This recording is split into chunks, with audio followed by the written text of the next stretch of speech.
Hello everyone and welcome back to my channel. I hope you're all doing well. Welcome back if you've been here before, and hello if you are new. I'm Darcy. I create content all about beauty, books, and then everything in between. Think vlogs, think lifestyle, think fashion. Basically, your new bestie. So if you're not subscribed, make sure to. Today's video is going to be all about books that made me fall back in love with reading. If you're watching this, you've probably experienced this exact sentence, either by yourself or by someone telling you this about yourself when you were younger. I used to be such a big reader back in school. I used to love reading. Every holiday I would get about 4 books to take away with me. In school I loved English. Like, I was obsessed with reading, and then I stopped when it was deemed uncool, and it took me a long time to get back to reading. I'm back and I'm so glad I am. So I've compiled a list of books that, in my opinion, are fast-paced books, not too complicated to understand plot-wise, because there's nothing worse than reading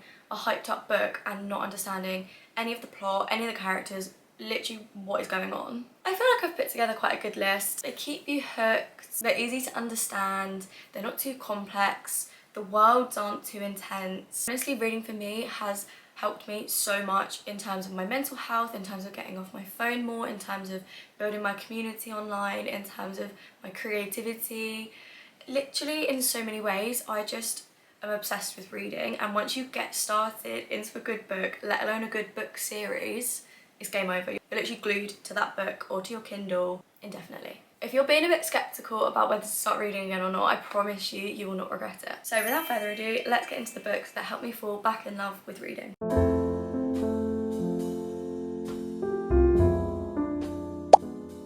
Starting off is one of the first books that I read that wasn't just a Colleen Hoover book. Colleen Hoover is such a TikTok hyped author. I do think her writing is good, but I just think there is so much better out there. I did read her books when I wanted to get into reading, but that's not the one that I'm recommending. I am recommending to you The 7 Husbands of Evelyn Hugo. This book I was obsessed with. I think this was the first book that I was like, oh my god, I need to finish this, I need to read all of it, and like, I don't want to wait to find out what happens. It's super easy to get into, and because of the way it's written and the plot, you're literally hooked the whole way throughout, and there's literally plot twists constantly. I've got ChatGPT to summarise all of the books, but like in my way of saying it, because sometimes I just can't get my words out like that, so big up ChatGPT. The 7 Husbands of Evelyn Hugo follows an iconic old Hollywood actress as she finally decides to share the truth about her scandalous life, her career, and yes, all 7 of her husbands. But at the heart of the story, it's really about love, sacrifice, identity, and the price of fame. It's dramatic, emotional, and surprisingly tender. So that's a spoiler-free version, apart from the fact, obviously, she has 7 husbands, but I feel like you would have gathered that from the title.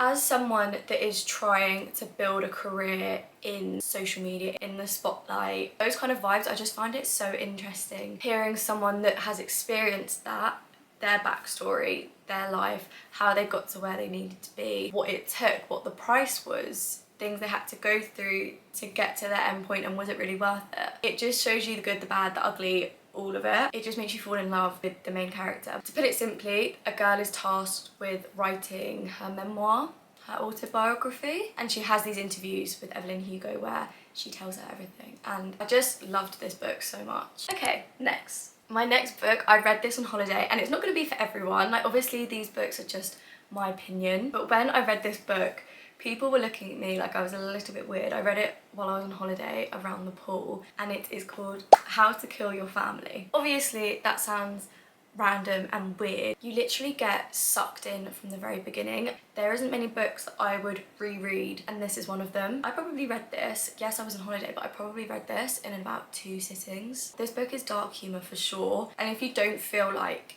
you relate to dark humour or you understand dark humour, then obviously don't read this. How to Kill Your Family is a darkly funny, sharp, and totally unhinged novel about a woman named Grace who's on a mission to murder her estranged and extremely wealthy family one by one. It's full of dry humour, social commentary, and somehow has you weirdly rooting for her the whole way through. It's giving revenge, sarcasm, and a little bit of chaos. She's got such a psychotic family, but you somehow end up falling in love with her. And it's been so long since I read it that I want to reread it. I remember leaving it in the bookshelf at the hotel for someone else to read, and I wrote my name on the inside of the book, so someone somewhere has that. Bella Mackie has also released another book called I think it's like What a Way to Go, something like that, I'm not sure. Because I have a very dark sense of humour, it really plays to that, and I'm just like, you can't believe that some of these things are written on a page, and like, it's so messed up but so good. How the plot unravels for each family member is so unique, and how Bella Mackie came up with this, I don't know, but it is so good. Oh my god, this is what I'm currently reading. Well, I'm reading this series, but if you've been following me on socials, like my Instagram, my TikTok, you will know that I am obsessed with Magnolia Parks. If you're ready for your life to be changed for the better, then read this book. I'm currently on book 4 out of 5 in the series, and I'm regretting reading it so quickly because I never want this series to be over. I heard book creators talk about this for so long and nothing persuaded me to go and read it. But this is very giving because the description that finally made me want to read it was, think Gossip Girl and Made in Chelsea in a book. It was weird because when everyone around me was talking about Gossip Girl, it took so long for me to actually think, oh, that's something that I want to watch. And now I love it, it's one of my favourite series. It took so much convincing for me to want to read that, and same with Magnolia Parks. I just was like, I don't want to read that. And I deprived myself of so much joy for so long. My description that I wrote down is literally that. I said Gossip Girl in a book, What's Not to Love. You literally have Chuck and Blair, you have Serena and Nate, but like in their own unique ways, based in London. And as a girl that lives just outside of London, I'm like, oh my god, I know that, I know that. It's so good. It's literally put, okay, so Magnolia Parks universe is basically the Gossip Girl of the London elite, but way more emotionally intense. It follows a group of painfully stylish, heartbreakingly toxic 20-somethings navigating love, betrayal and friendship in a world full of designer clothes, deep-rooted drama and emotional damage. Can you even, like, the... Oh.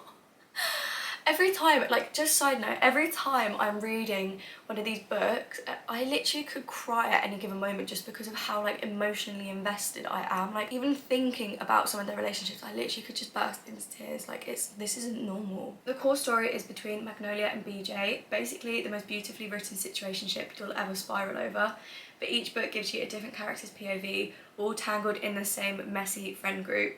It's addictive, romantic, and a little bit soul-destroying. Literally couldn't word it better myself. There's love triangles, there's love squares or bloody pentagons. I don't even know, like, there is so much drama and depth and love and betrayal and hurt. As I finish this series, I honestly think this would be the best series that I've ever read in my life, ever. And I literally tear up anytime I think about it. Okay, moving on, we've got something from a little bit of a different genre, which is fantasy slash romantasy. This isn't going to be for everyone, but if you loved books like The Magic Faraway Tree when you were younger, or I don't even know, you love Harry Potter, you love those mystical, magical worlds where literally anything is possible, then you're gonna like this. Acotar stands for A Court of Thorns and Roses, which is by Sarah J. Maas. My little review is, it makes me feel like a little girl believing in fairies again, but in the best way possible. That is such an awful description of it because there's so much more to it that doesn't even touch on like any of the basics. Let me ChatGPT this. Brief summary of acotar book series. It's a series of 5 books, I want to say, 6 books. Here's what they said. So if you haven't read A Court of Thorns and Roses, here's the vibe. It starts off as this dark Beauty and the Beast style fantasy romance where a mortal girl, Fair, is taken to the Feylands after killing a wolf, and things spiral into this huge magical world full of courts, power struggles, spicy tension and major character growth. What starts as a fairy tale turns into a high stakes fantasy with some of the most iconic love interests and twists in the genre. It's dramatic, intense, addictive, and if you're into romance, fan family, and a little bit of chaos, it's a ride. There's like almost like forced marriages, there's betrayals, there's like weird rulers and politics, like there is so much that goes on in it. This was what got me into fantasy, and now fantasy is one of my favourite genres. There was a point where all I read was fantasy book after fantasy book after fantasy book. I've given myself a little bit of a break now and dipped my toe into different genres like contemporary romance or dark romance. It's just such a good one to get you into it, and you will have heard so many creators talk about it. I know Sophia Tuxford has made it really popular, and obviously all the other creators. I mean, it was huge anyway, but I think Sophia Tuxford really helped put it on the map even more because she didn't necessarily used to do book content, and when she started, it got a whole another wave of people into reading. Honestly, I'm surprised if you had never heard of that. Next on my list is the Once Upon a Broken Heart series by Stephanie Garber. Stephanie Garber books are such fun experiences where it's part of a fantasy world, but there is literally no rhyme or reason, and there's games and twisted love interests and making deals with the wrong people. Okay, this is where I probably got a bit ahead of myself when I was talking about acotar, because this is the one where I've said the magic faraway tree, but as an adult. I've actually got the books. Does it bother me that some of these are paperbacks and one of them is hardback? Absolutely. The first one in this series is Once Upon a Broken Heart. The second one is The Ballad of Never After. And then the third one is A Curse for True Love. My ChatGPT darsified summary. Once Upon a Broken Heart is basically a whimsical romantic fantasy series that follows Evangeline Fox, a hopeless romantic who makes a deal with the Prince of Hearts to stop the boy she loves from marrying someone else. But of course, making deals with a fate never ends well. She gets thrown into a magical world of curses, secrets and heartbreak, all while trying to figure out if love is actually real or just another dangerous fairy tale. It's dramatic, beautiful and completely unhinged in the best way. You just fall in love. Basically, I don't know why they didn't say this. Is this a secret? I don't know if his name is a secret. No, it's not that secret. Okay.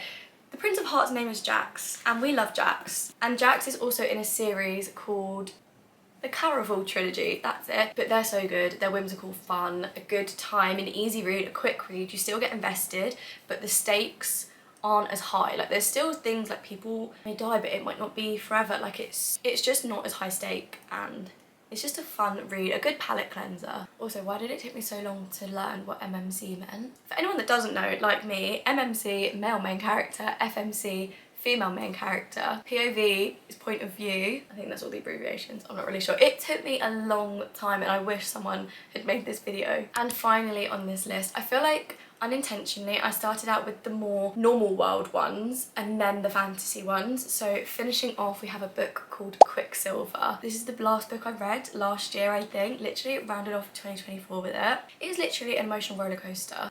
My description here is OMG, so smutty, but so good. Ah, smutty basically means like lots of sex. Can I say that word on the internet? Sex, yeah. There's lots of sex. Oh. I'm not even going to be able to describe it. This is why I love ChatGPT. Oh no, that's the wrong Quicksilver. Quicksilver is a dark romance about mercy. What? What the fuck? That doesn't make sense at all. Quicksilver by Callie Hart is a fantasy romance that follows Sara, a thief trying to survive in the world where magic is dangerous and rare. After stealing a mysterious gauntlet, she accidentally opens a portal to the Fae realm. She gets caught up in a world of magic secrets and a brooding Fae warrior named Kingfisher. Romance, action, great world building, and that addictive, morally great love interest vibe. So she steals something because she's trying to save the people she loves. She gets thrown into this new world when she gets caught. She's basically trying to bring justice to her original world, is what I can remember. And then along the way she kind of meets a found family, meets Kingfisher. They clash at first, but she needs to learn what she can from him, and he's currently being shunned by most of the kingdom. Then it gets a bit spicy. So yeah, maybe my description would have been a bit better. ChatGPT didn't really hit for that one. Actually, I lie. My ChatGPT is a man. What is all of your guys' ChatGPTs? Mine's just giving like male energy, but he's one of the girls. Do you know what I mean? Like, he says slay. I actually know this, but I've had about 3 or 4 different technical issues while filming this. But that is a roundup of the books that made me fall back in love with reading. If you have read any of these, let me know in the comments so that people can see like I am recommending good books, I promise. My reviews for some of these books and so many other books is over on my Goodreads, which is always tagged in the description, or I'll put it on screen here. Honestly, if you have made it this far, then it is clear that you want to get back into reading. Reading is literally the best thing to happen to me in so long, and that says a lot. If you did enjoy this video, please like, comment and subscribe, and make sure to check me out on my other socials because I feel like I give different vibes across all of my platforms. And now my camera is literally about to die, so add that to the technical difficulties. I will see you in my next video. Bye!